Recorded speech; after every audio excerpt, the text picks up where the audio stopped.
매주 목요일 소비자 정보 시간입니다. 이 시간에는 격주로 한국소비자원 대구 지원 연결해서 소비자 정보 알아보고 있습니다.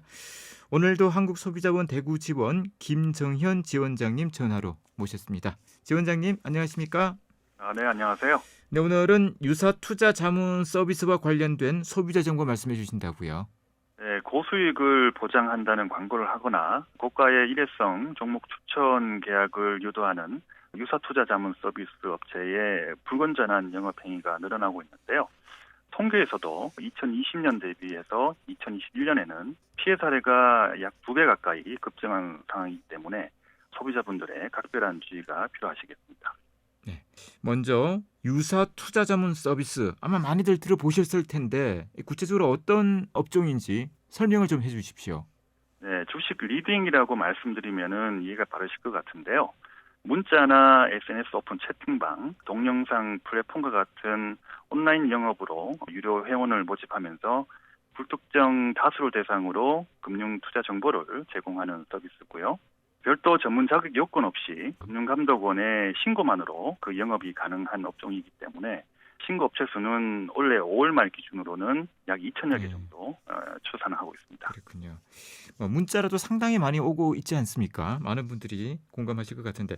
자, 얼마나 피해가 늘고 있는지 한국소비자원에 접수된 피해 구제 신청 현황에 대해서 설명해 주시죠. 네, 2021년에 유사투자 자문 서비스로 접수된 피해 구제 건수는 5,643건으로 2020년에 3,148건보다 79.2%가 증가를 했었고요. 올해 1월부터 5월 말까지는 1,794건이 접수돼서 2021년 동기간 대비 24.6%가 감소한 것으로 나타나고 있지만은 네. 2020년과 비교하면은 67.8%가 증가한 것이기 때문에 여전히 많은 피해가 발생하고 있다고 보시면 될 것 같습니다. 예. 유사 투자 자문 사업자는 어떤 방법으로 가입을 유도하고 있는지 판매 방법별로 좀 살펴봤으면 합니다. 네, 2021년에 접수된 5,643건을 분석을 해봤는데요. 네. 비대면으로 구분되는 전화권유 판매와 통신 판매가 각각 72.2%와 21.5%로 가장 많았고요. 두 개의 비율을 합치면은 93.7%로 총 건수 대비 대부분을 차지하고 있었는데요. 대표적으로는 동영상 플랫폼이나 SNS 그리고 문자를 통해서 소비자들을 현혹하고 전화 상담을 통해 가입을 유도하는 방식이 많았습니다. 네. 어떤 피해가 많은지 대표적인 피해 유형 또 서비스 이용 금액은 어느 정도인지 말씀해 주시죠. 네, 아무래도 고수익으로 홍보한 내용과 다르게 손실을 보시는 소비자분들이 많았기 때문에 계약 해지에 대한 피해가 95.7%를 차지하고 있었고요. 세부적으로 구분해 보면은 환급을 거부하거나 지연하는 행위가 74.4%, 위약금을 과다하게 청구하는 행위가 21.3%였습니다.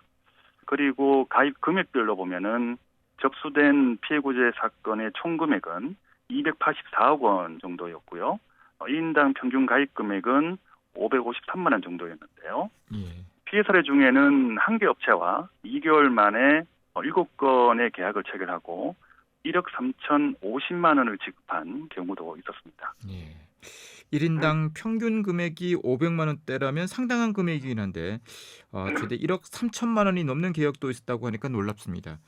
자, 그러면 이 유사 투자 자문 서비스는 어느 연령대에서 많이 가입을 하고 또 피해가 생기고 있습니까?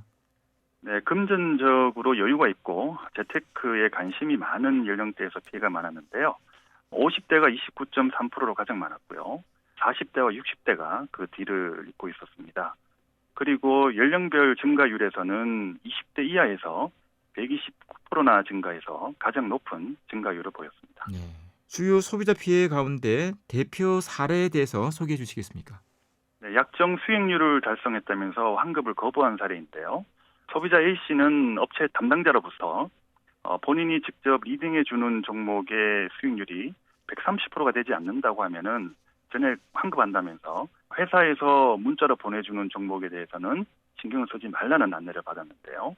그런데 담당 직원이 추천해주는 종목에만 투자를 했더니 손실을 입었고요. 네. 환급을 받기 위해서 전화를 했는데 연락이 되지 않았다고 합니다.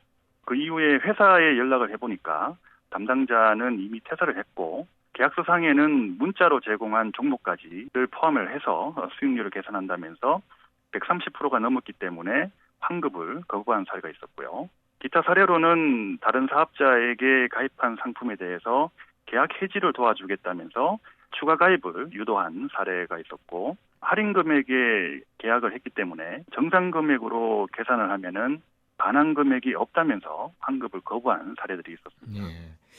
자, 유사투자 자문 서비스, 즉 주식 리딩 관련 소비자들이 주의해야 할 부분들 어떤 것들이 있는지 좀 말씀해 주시겠습니까?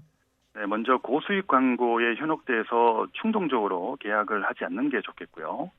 앞서 사례를 보시면은 담당 직원이 퇴사를 했다면서 회사는 약정이나 세부 조건에 대해서는 모르쇠로 일관하는 경우가 많은데요. 계약서의 전반적인 내용을 꼭 확인하시고요. 계약 당시 구두로 약정한 내용이라든지 서비스 중간에 약정된 내용들에 대해서는 녹취와 문자와 같은 방법으로 입증 자료를 꼭 남겨두시는 게 좋겠습니다. 마지막으로 가능하시다고 하면은 신용카드 할부로 대금을 결제하시는 것을 추천을 드립니다. 녹취나 문자와 같은 방법으로 입증 자료를 남겨두는 것이 꼭 필요하군요. 네. 오늘도 유익한 소비자 정보 감사드립니다. 고맙습니다. 네, 고맙습니다. 네, 한국소비자원 대구지원 김정현 지원장이었습니다. 계속해서 법무법인 효성 배지현 변호사의 법률 칼럼 이어집니다.